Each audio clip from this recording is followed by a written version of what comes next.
साहेब आलेत बरं का, सकाळ सकाळी लवकरच आलेत. साहेब लवकर ड्युटी आहे. होय आगावपणा करायला लागलेत पोरं. शाळेत नाही ते मोबाईल बघतात, घरात हागत नाही ते बाहेर हाकतात. बर काल बैलगाडीच्या काचा फोडल्या त्या पोराने काल बर हाकताना. बर त्याला पोत्यात घालून आणा म्हणले, डायरेक्ट फाटलेल्या. बर बर शाळेत जात नाही, घरात हागत नाही, बाहेर हाकतो म्हणून सारखं देव. त्याला सांगितलं चुली पुढे हागायचं. बर त्याचा पाय बांधा, पडदेचे पाय बांधा. आता कलम कुठलं लावायचं त्याला? त्याला 302 बर मुंगळ्याचा मटर केला काल त्याने. बर बैलगाडी काचा फोडल्या नाही त्या? काल दोघून मुंगळ्याचा मटर झाला. मग काचा कोणी फोडल्या? त्या पोराने. हा दाबू काय एखाद गोळी शेंबूड बाहेर दूध गेलो. नाव द्या वय कमी मग सोडून दिले. काय धरलं पकडलं तर मला फोन लावा, साहेब आतमध्ये तुम्ही बाहेर.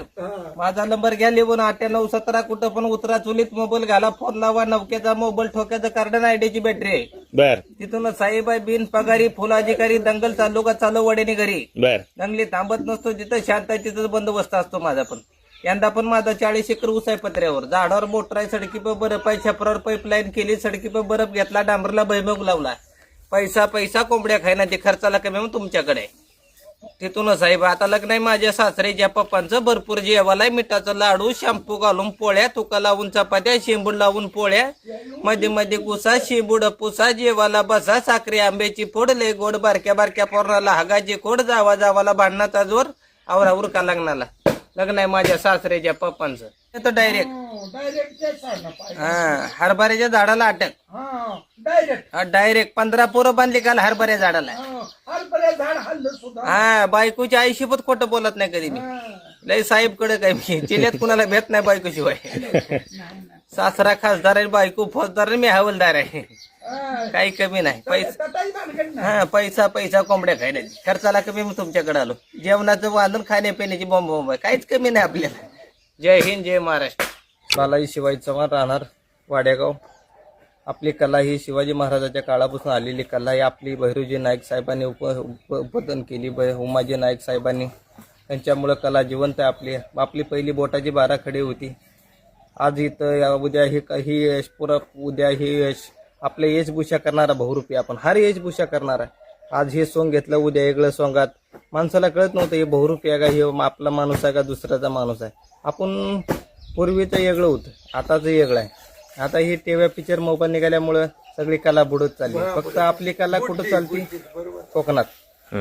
काकी तिकडे सोंग असतात, हनुमानाची, विठ्ठलाची, पार्वतीची, ह्याची वेशभूषा करत राहतो. आता इकडे चालत नाही, आपल्याकडे महाराष्ट्रात चालत नाही. फक्त चालले तर कर्नाटकात. पहिल्यासारखं काय राहिलं नाही.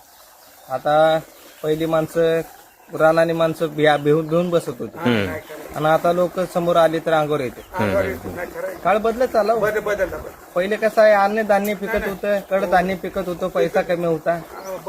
आणि आता पैसा आहे तर माणूस. पूर्वीचं काय राहिलं नाही.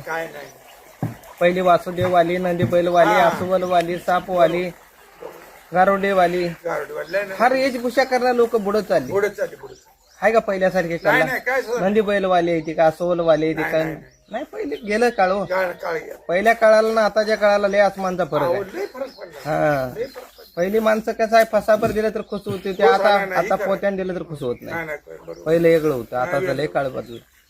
आता तुमची परंपरा किती दिवसापासून चालू आहे? आमची आता झाली बघा 17-18वी पिढी चालू आहे. बरं 18वी पिढी चालू.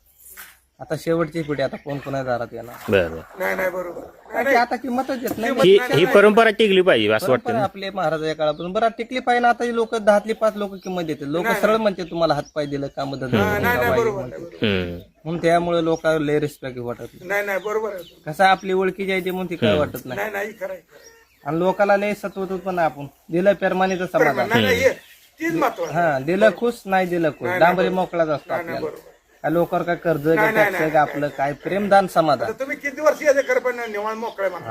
दिलं खुशीनं तर घेणार, नाही दिलं तर हा आपले काय रस्ता मोकळाच आहे. त्या घरी नाही दिलं, पुढच्या घरी. चला हे जय हिंद, जय महाराष्ट्र. ओके.